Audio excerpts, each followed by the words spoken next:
ಓಂ ಶ್ರೀ ಗುರುಭ್ಯೋ ನಮಃ ಹರಿ ಓಂ ಓಂ ಕ್ರಾಂ ಕ್ರೀಂ ಕ್ರೌಂ ಸಹ ಭೌಮಾಯ ನಮಃ ಓಂ ನಮೋ ಭಗವತೆ ವಾಸುದೇವಾಯ ಓಂ ನಮೋ ನಾರಾಯಣಾಯ. ನಮಸ್ಕಾರ. ಎಸ್ ಗುರುಜಿ, ಪ್ರತಿನಿತ್ಯದ ಕಾರ್ಯಕ್ರಮದಲ್ಲೂ ಕೂಡ ನಾವು ನಕ್ಷತ್ರ ನಾಡಿ ಅಂದರೆ ಏನು, ಜ್ಯೋತಿಷ ಶಾಸ್ತ್ರ ಅಂದರೆ ಏನು ಅಂತ ತಿಳಿಸ್ಕೊಟ್ಟಿದ್ದೀವಿ. ಆದರೂ ಕೂಡ ಸಾಕಷ್ಟು ಜನಕ್ಕೆ ಎಲ್ಲ ಜ್ಯೋತಿಷ್ಯನೂ ಒಂದೇ, ಅವರು ಹೇಳ್ತಾರೆ ಇವರು ಹೇಳ್ತಾರೆ ಅನ್ನೋ ಒಂದು ಮೈಂಡ್ ಸೆಟ್ ಇದೆ. ಸೊ ಏನು ಹೇಳ್ತೀರಾ ಅದ್ರ ಬಗ್ಗೆ? ಜ್ಯೋತಿಷ್ಯದಲ್ಲಿ ಎರಡು ವಿಧಾನ ಇದೆ. ಒಂದು ಸ್ಟ್ಯಾಟಿಕ್ ಜ್ಯೋತಿಷ್ಯ, ಇನ್ನೊಂದು ಡೈನಮಿಕ್ ಜ್ಯೋತಿಷ್ಯ ಅಂತ. ಕರ್ನಾಟಕದಲ್ಲಿ, ಭಾರತದಲ್ಲಿ ಎಲ್ಲ ಕಡೆ ದೇವಸ್ಥಾನಗಳಲ್ಲಿ ಪುರೋಹಿತಗಳಾಗಲಿ ಜ್ಯೋತಿಷಿಗಳಾಗಲಿ ಎಲ್ಲರೂ ಕೂಡ 90% ಸ್ಟ್ಯಾಟಿಕ್ ಜ್ಯೋತಿಷ್ಯನೇ ಹೇಳೋದು. ಸ್ಟ್ಯಾಟಿಕ್ ಜ್ಯೋತಿಷ್ಯ ಅಂದ್ರೇನು? ಹುಟ್ಟಿದಾಗ ಕುಂಡಲಿಯಲ್ಲಿ ಎಲ್ಲೆಲ್ಲಿ ಗ್ರಹಗಳು ಎಲ್ಲೆಲ್ಲಿ ಕೂತಿರ್ತಾವೋ ಅದನ್ನು ನೋಡ್ಕೊಂಡು ಹೇಳ್ತಾರೆ. 7ನೇ ಮನೆಯಲ್ಲಿ ಶನಿ ಕೂತ್ಕೊಂಡ್ರೆ ಶನಿಯಿಂದ ಮದುವೆ ಲೇಟು ಅಂತ ಹೇಳ್ತಾರೆ. ಶನಿ ಜೊತೆ ರಾಹು ಸೇರ್ಕೊಂಡ್ರೆ ಯಾವುದೋ ಶಾಪ, ಅದಕ್ಕೆ ಮದುವೆ ಆಗಿಲ್ಲ ಅಂಥೇಳಿ ಶನಿ ಮತ್ತು ರಾಹು ಒಂದು ಶಾಂತಿ ಮಾಡಬೇಕು ಅಂತ ಹೇಳ್ತಾರೆ. ಇದು ಸ್ಟ್ಯಾಟಿಕ್. ಅಥವಾ 2ನೇ ಮನೆಯಲ್ಲಿ ಮಂಗಳ ಇದ್ದರೆ ಕುಜದೋಷ ಅಂತ ಹೇಳ್ತಕ್ಕಂಥದ್ದು. ಪಂಚಮದಲ್ಲಿ ಶನಿ ಇದ್ದರೆ ಅಥವಾ ರಾಹು ಇದ್ದರೆ ಸರ್ಪದೋಷ ಅಂತ ಹೇಳ್ತಕ್ಕಂಥದ್ದು. ಸೂರ್ಯ ಏನಾರು 8ನೇ ಮನೆಯಲ್ಲಿದ್ದರೆ ಪಿತೃದೋಷ ಅಂತ ಹೇಳ್ತಕ್ಕಂಥದ್ದು.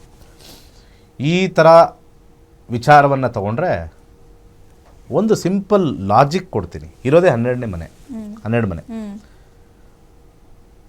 ಪ್ರತಿ ದಿವಸ ಈ ಸೂರ್ಯ 8ನೇ ಮನೆಯಲ್ಲಿರ್ತಕ್ಕಂಥ ಲಗ್ನಗಳು 2 ಗಂಟೆಗಳು ಬರುತ್ತೆ. ದೇಶದಲ್ಲಿ 60,000 ಜನ ಹುಟ್ಟುತ್ತಾರೆ ಆ್ಯಾವ್ರೇಜ್.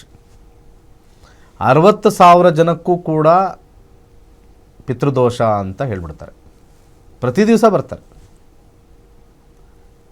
ಎಷ್ಟೋ ಜಾತಕದಲ್ಲಿ 9ನೇ ಮನೆಯಲ್ಲಿ ಸ್ವಂತ ಮನೆಯಲ್ಲೇ ಸೂರ್ಯ ಇದ್ದು ತಂದೆ ಇಲ್ಲದೆ ಹುಟ್ಟಿರ್ತಕ್ಕಂಥವ್ರು ಎಷ್ಟೊಂದು ಜನ ಇದ್ದಾರೆ. 9ನೇ ಮನೆಯಲ್ಲಿ ಸೂರ್ಯ ಇದ್ದು ಉಚ್ಚ ಸ್ಥಾನದಲ್ಲಿದ್ದು ತಂದೆ ಬಿಟ್ಟೋಗಿರ್ತಕ್ಕಂಥ ಕೆಲಸಗಳು ಬೇಕಾದಷ್ಟಿದೆ. ಜ್ಯೋತಿಷ್ಯ ಶಾಸ್ತ್ರ ಈ ರೀತಿ ಅಲ್ಲ. ಇದನ್ನು ಸ್ಟ್ಯಾಟಿಕ್ ಪ್ರಿನ್ಸಿಪಲ್ ಅಂತ ಕರೀತಾರೆ. ವಿಜಯ್ ಮಲ್ಯ ಜಾತಕ ಹುಟ್ಟಿದಾಗ ಸೇಮ್ ಇತ್ತು. ಅವರು ಅತ್ಯಂತ ಶ್ರೀಮಂತರಾದಾಗ ಅನೇಕ ವಾಹಿನಿಯಲ್ಲಿ ಅವ್ರದ್ದು ಇಂಟರ್ವ್ಯೂ ತೋರಿಸಿದಾಗ ಅವರು ಜಾತಕ ತೋರಿಸಿ ಇವರಿಗೆ 10ನೇ ಮನೇಲಿ ಈ ಗ್ರಹ ಇದೆ, ಲಗ್ನದಲ್ಲಿ ಈ ಗ್ರಹ ಇದೆ, 7ನೇ ಮನೇಲಿ ಈ ಗ್ರಹ ಇದೆ, ಅದಕ್ಕೆ ಇವರಿಗೆ ಹಣಕಾಸು ಅಂತೆಲ್ಲ ಹೇಳ್ತಾಯಿದ್ರು. ಇವಾಗ ಭಯ ಬಂದ್ಬಿಟ್ಟಿದೆ ಎಲ್ಲರಿಗೂ. ಯಾರ್ದಾರು ಸೆಲೆಬ್ರಿಟಿ ತಗೊಂಡು ಹಾಕಿದ್ರೆ ಆಮೇಲೆ ಸ್ವಲ್ಪ ದಿವಸ ಆದಮೇಲೆ ಅವನೇನು ಬಿದ್ದರೆ ನಮಗೆ ಬುಡಕ್ಕೆ ಬರುತ್ತೆ ಅಂತ ಹೇಳಿ ಇವಾಗ ಯಾರ್ದು ಏನೂ ಹಾಕೋದೇ ಇಲ್ಲ. ಮುಂಚೆ ಬಹಳ ಡಿಸ್ಕಸ್ ಮಾಡೋರು. ಇಂದಿರಾ ಗಾಂಧಿ ಹಾಕೋರು, ರಾಜೀವ್ ಗಾಂಧಿ ಹಾಕೋರು ಎಲ್ಲ ಭಾಳ ಹಿಂದೆ. ನಾನು ಹೇಳ್ತಾ ಇರೋದು ಒಂದು 5-7 ವರ್ಷದ ಹಿಂದೆ ಮಾತು, 10 ವರ್ಷದ ಹಿಂದೆ ಮಾತು. ಎಲ್ಲ ಚಾರ್ಟಲ್ಲೂ ಇವರೆಲ್ಲ ಫೇಮಸ್ ಅಂತ. ವಿಜಯ್ ಮಲ್ಯ ಹುಟ್ಟೋ ಟೈಮಲ್ಲಿ ಯಾರು ಹುಟ್ಟಿರ್ಲಿಲ್ವಾ? ಸಾಕಷ್ಟು ಜನ ಹುಟ್ಟಿದ್ದಾರೆ. ಅದೇ ದಿವಸ ಅದೇ ದಿನಾಂಕದಲ್ಲಿ ಅದೇ ಒಂದು ಗಂಟೆಯಲ್ಲಿ ಬೇರೆ ಊರಲ್ಲಿ ಎಲ್ಲೂ ಹುಟ್ಟೇ ಇಲ್ವಾ? ಸೊ ಎವ್ರಿ 4 ಸೆಕೆಂಡು ನಕ್ಷತ್ರ ನಾಡಿಲಿ ನಮ್ಮದು ಗ್ರಹಗಳು ಚೇಂಜ್ ಆಗುತ್ತೆ. Every 4 second. ಎಸ್, ನಕ್ಷತ್ರ ನಾಡಿಲಿ ಮಾತ್ರ ಅದು ಚೇಂಜ್ ಆಗುತ್ತೆ. ಸ್ಟ್ಯಾಟಿಕ್ ಪ್ರಿನ್ಸಿಪಲಲ್ಲಿ ಚೇಂಜ್ ಆಗಲ್ಲ ಅದು. ದಿನವಿಡೀ ಎಲ್ಲ ಗ್ರಹಗಳು ಅಲ್ಲೇ ಇರ್ತಾವ್ರಿ. ಚಂದ್ರ ಮಾತ್ರ 2 ದಿವಸಕ್ಕೊಂದು ಸತಿ ಬೇರೆ ಮನೆಗೆ ಹೋಗ್ತಾನೆ. ಬುಧ ಶುಕ್ರ 1 ತಿಂಗಳಾದ್ಮೇಲೆ ಬೇರೆ ಮನೆಗೆ ಹೋಗ್ತಾನೆ. ಗುರು 1 ವರ್ಷ ಆದಮೇಲೆ ಬೇರೆ ಮನೆಗೆ ಹೋಗ್ತಾನೆ. ಶನಿ 2 ವರ್ಷ ಆದಮೇಲೆ ಬೇರೆ ಮನೆಗೆ ಹೋಗ್ತಾನೆ. ಈ ರೀತಿ ಇರಬೇಕಾದ್ರೆ ರಾಹುಕೇತುಗಳು 20 ತಿಂಗಳು ಒಂದೇ ಮನೇಲಿ ಕೂತಿರ್ತವೆ. ಶನಿ ರಾಹು ಒಟ್ಟಿಗೆ ಕೂತ್ಕೊಂಡ್ರೆ 20 ತಿಂಗಳು ಹುಟ್ಟಿದವ್ರದ್ದೆಲ್ಲನೂ ಶಾಪಗ್ರಸ್ತನ.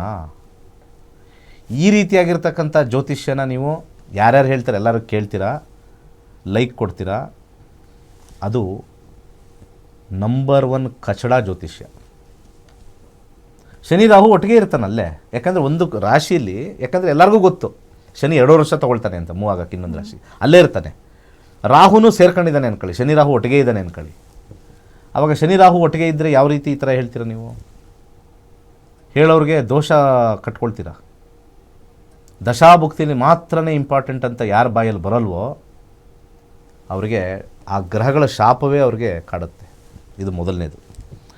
ಇನ್ನು ನಕ್ಷತ್ರ ನಾಡಿ ಯಾವುದ್ರ ಬೇಸ್ ಮೇಲಿದೆ ಅಂತಂದರೆ ದಶಾಭುಕ್ತಿ ಮೇಲೆ ಮಾತ್ರ ಇರೋದು. ಅದು ವಿಜಯ್ ಮಲ್ಯ ಜಾತಕ ಆಗಿರ್ಬೋದು, ಅಥವಾ ಸಿದ್ದರಾಮಯ್ಯ ಅವ್ರ ಜಾತಕ ಆಗಿರ್ಬೋದು, ಡಿ ಕೆ ಶಿವಕುಮಾರ್ ಅವ್ರ ಜಾತಕ ಆಗಿರ್ಬೋದು, ಯಾರ ಜಾತಕ ಆಗಿದ್ರೂ ದಶಾಭುಕ್ತಿ ಅವರಿಗೆ ಒಳ್ಳೇದಿದ್ದರೆ ಒಳ್ಳೆಯದು. ಯಾವಾಗ ಇನ್ನು ಮುಂದೆ ಅವರಿಗೆ ಆ ಮಿನಿಸ್ಟರ್ಗಿರಿ ಇಲ್ಲ ಅಂತ ಅಲ್ಲಿ ಬರೆದಿರುತ್ತೋ ಅದು ಬರೆದಿರುತ್ತೆ. ಜ್ಯೋತಿಷ್ಯ ಅಂದರೆ ಬರೆದಿಟ್ಟಿರೋದು. ತುಂಬ ಹೇಳ್ತಾರೆ ಜ್ಯೋತಿಷ್ಯ ಅಂದರೆ ಬರೆದಿಟ್ಟಿರೋದು. ಬರೆದಿಟ್ಟಿರೋದಂದ್ರೆ ಏನು? ಆ ಕಾಲಮಾನವನ್ನು ಬರೆದಿಟ್ಟಿರ್ತಕ್ಕಂಥದ್ದು.